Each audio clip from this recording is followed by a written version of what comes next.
Listen, I should be happy about the winner. Like, I should be happy. I am happy, but man, that race was kind of boring, I'll be honest.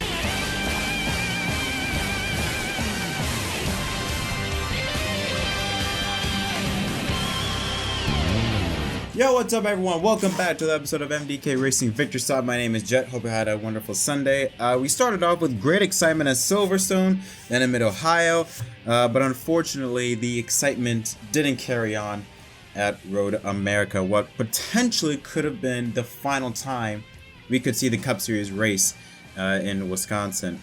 And it started out seeming like it was going to be another one of those days where Chase Elliott just dominates the entire field. I mean, Chase Elliott led all but 26 laps, and theoretically he would have won both stages, but in every single stage he of course pitted with 2 laps to go in order to help prop himself for the next stage, which is one of the reasons why I hate stage racing, especially on road courses, is that it absolutely kills any type of unique strategy move, kills any type of momentum, and especially with Road America being, I think it was like 4 miles long. Stage cautions, clearly you know how horrible those are. But yeah, Chase Elliott, it was reported he had some type of steering issue coming into this race, even during the pre-race, or there's even reports there was something wrong with the steering, a steering issue with the race car, but it seemed as though it didn't really have an issue with it because, like I said, he led in stage number 1 all but those final 2 laps where he came onto pit road, including 19 other drivers. The 5 car, the 8, the 11, the 19, and the 12 car, just to name a few, all came onto pit road to help prep himself for the second stage. Chase Briscoe, him in a very critical spot in the playoffs, chose to stay out to win the stage and earn himself an extra playoff point. Stage 2, same story. Chase Elliott dominates the entire stage until 2 laps ago. He gives it up to come onto pit road to prep himself for stage 3.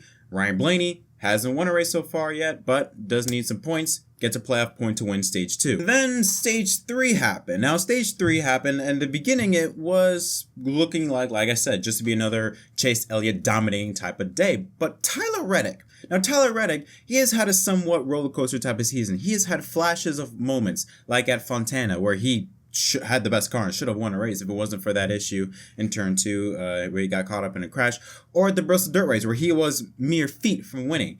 But outside of that, he has been just having a roller coaster day. Some days he finishes good, some days he doesn't.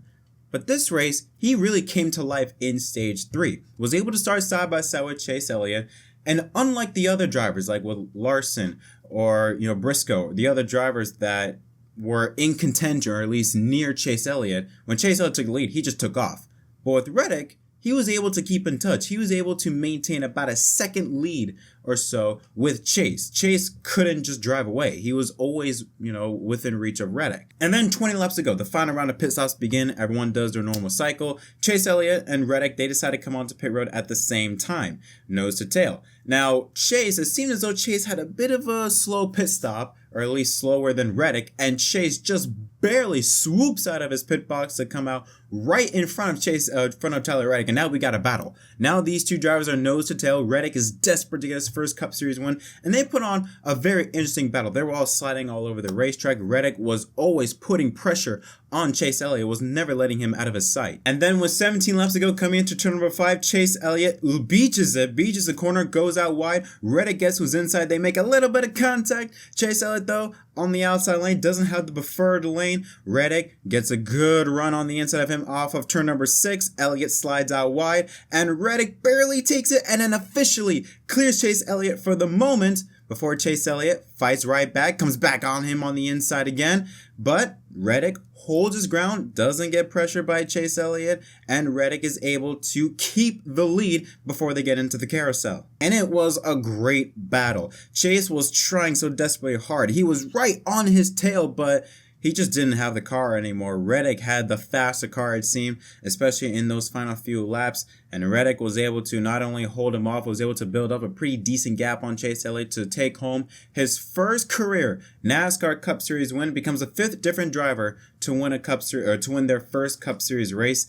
That is the most since 1950, NASCAR's 2nd season. So of course it's normal to have a bunch of new different winners, but it's kind of funny how all of these, I think, of the 5 different race winners, 3 of them have been on road courses. You have Ross Chastain in Circuit of the Americas, Daniel Suarez at Sonoma, and now Tyler Reddick in Road America. Yeah, Tyler Reddick wins in his 91st Cup Series start, It becomes the 203rd different Cup Series winner. And there's a cool little stat. This is the first time since the 8 car returned to NASCAR Cup Series victory lane since Dale Earnhardt Jr. at Richmond in 2006. It's been a long time since we've seen the 8 car in victory lane. Chase Elliott comes home in second place, like I said, after leading all but 26 laps, had the dominant car. Kyle Larson in third place, his teammate Ross Chastain and Daniel Suarez, teammates fourth and fifth. Chris Buescher, solid 6th place finish. Austin Cindric 7th. Michael McDowell, I think this is his 6th top 10 finish in the last 10 races. Incredible season so far for the number 34 team. AJ Allmendinger 9th, and Kevin Harvick with a quiet 10th place run. Ryan Blaney 11th, Alex Bowman 12th.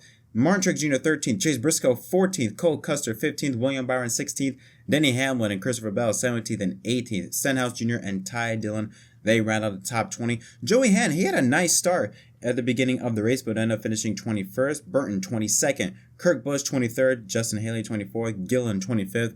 And let's look on back here, some other notables. Joey Logano 27th, Almirola 28th, Kyle Busch 29th. He had a speeding penalty earlier in the race, and there was a point in the race where he spun in turn 5 very early on, but that whole race, the 18 car was just off. The entire team, they were just way off today. Kyle Tilley in 30th, Austin Dillon in 31st. He had a right front tire go down with 2 laps to go, but pulled off to the runoff area in turn 5 to not, obviously throw a caution and hurt his teammate chances of winning. Finishes 31st. Cody Ware 32nd, Brad Keselowski 33rd, LaJoy 34th, Bubba Wallace 35th. Bubba had a very eventful day, to say the least. He just had a very wild day. First, he got dumped in stage number 2 by Joey Logano. Joey Logano came in way too hot in turn number 5, took him out. Then Bubba kind of intimidated Logano later on in the stage. And then in stage 3, going into turn number 1, Wallace gets into hot and then gets hit by Brad Keselowski, sends him around and into the gravel for the second time. So yeah, Bubba had a very eventful day. 36 is Josh Bilicki, and rounding up the field is Loris Hesmans. And here's a look at the playoff grid. You see these green boxes, they're getting bigger and bigger. Now we have our 13 different winners of 2022 so far. But we still got 8 races left to go in the regular season. That is a lot of opportunities. 8 races to go, 3 spots up for grabs before we have to knock out drivers that have won races. It's getting pretty interesting with the playoff grid. Reddick now 7th seed. Ryan Blaney plus 112. Martin Truex Jr. plus 61. And Christopher Bell plus 20. Those are the only 3 drivers that are in without wins so far. Kevin Harvick is now out. Minus 20. Eric Almirola minus 47, Eric Jones minus 85, and Austin Dillon minus 94. So yeah, like I said, this was a pretty boring race. So we didn't cover that much. Now, I'm not going to say this was outright garbage like Martinsville. It had its moments. There were some good racing in middle of the pack, but it didn't, like, when I say good racing, it was good for the type of race it was. Nothing really happened. So the fact that we got something, it was kind of like, we'll take it. There was some moments, like he had this moment between Ross Chastain and Kyle Larson, where it looked like Larson was a bit upset with Chastain and put him into the grass. We talked about that moment between Bubba Wallace and Joey Logano. Logano went into the grass. Reddick and Chase, that was really the only big time battle we saw the entire race. I mean, that went on for quite some time, and that was pretty exciting to watch. You also had a moment between Austin Dillon and Chase Briscoe where they battled for a little bit, which was also really cool to watch. That lasted for about a lap or so, but good racing. But again, for the type of race it was, the fact that we got anything was good.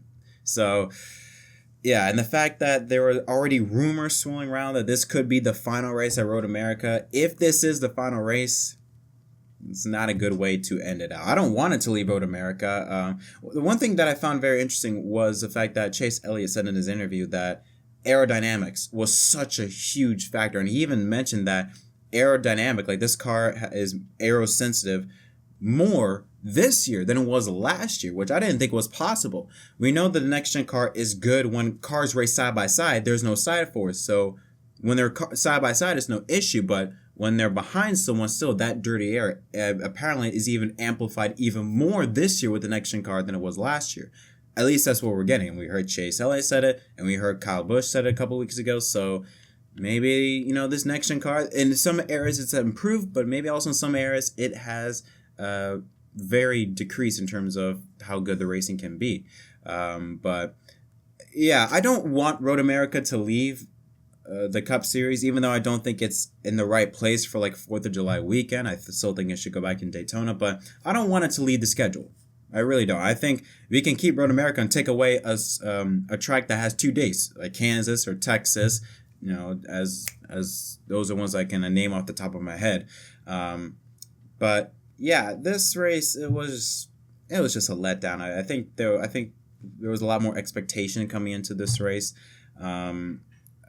But yeah, again, outside of Reddick and Chase's battle, there was really nothing to talk about with this race. But yeah, I think it's no surprise to see that the Chevrolet and the Fords came to play on road courses. That has been their specialty, and their weakness was Toyotas, which again, no surprise. They've always struggled on the road courses. I mean, the highest finishing Toyota, I'm looking at the starting results or unofficial results, the highest finishing was Martrick Jr. 13th. But outside of that, even you look at his highest ranked, he was maybe 8th place. They were nowhere near the front of the pack, not a single Toyota. And then you have Truex 13th, and then Denny Hamlin and Christopher Bell 17th and 18th. That's it. And then outside of that, outside of the top 20, you got Kyle Busch 29th, Kurt Busch 23rd, Bubba Wallace 35th. I mean, it was just a real bad day for Toyota, but no surprise to see the Chevrolet came to play.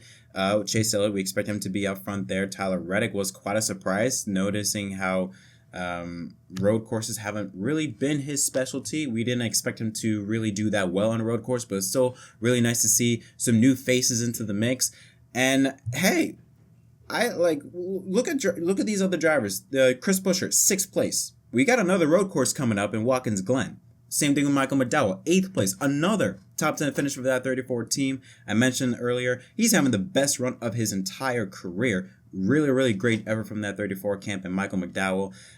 But yeah, we look at 8 races and you look at the different types of tracks we got coming up. We got Watkins Glen. We got Atlanta, a super speedway again, and also Daytona. Also the mile and a half, or I should say a miler in New Hampshire, a short track in Richmond. So many different types of racetracks, and the fact that 8 races to go, we still have 3 spots. We have 13 different race winners. You still look at the drivers that haven't won yet. Truex, Blaney, Harvick, Almirola, who won last year, Christopher Bell. You look at all these drivers that still haven't gone to victory lane yet. I'm just saying, I really do firmly believe we could get more than 16 race winners before Daytona, and we could see drivers that already have won races get knocked out. So it's going to be a very interesting, very exciting run to Daytona to the end of the regular season. But overall, scale of 1 to 10, I give this race maybe a 4. I mean, again, outside of the Reddick and Chase battle, nothing else you can talk about with this race. I will mention, though, Silverstone, race of the year. If you haven't seen Silverstone, you need to see it because absolute madness that was. But yeah, thank y'all so much for watching. Congratulations to Tyler Reddick. He's always been one of the good guys in NASCAR, so kind of like with Daniel Suarez. So it was really nice to see him finally being able to break through and win. It's a popular win for everyone in the garage and for the NASCAR community, so it's nice to see Reddick finally break through and get that first Cup Series win. But yeah, what y'all think of the race? Tell me in the comment section down below. Don't forget to leave a like and subscribe for more content. Until next time, my name is Jett from MDK. Thank y'all so much for watching. Congratulations to Tyler Reddick, your winner at Road America.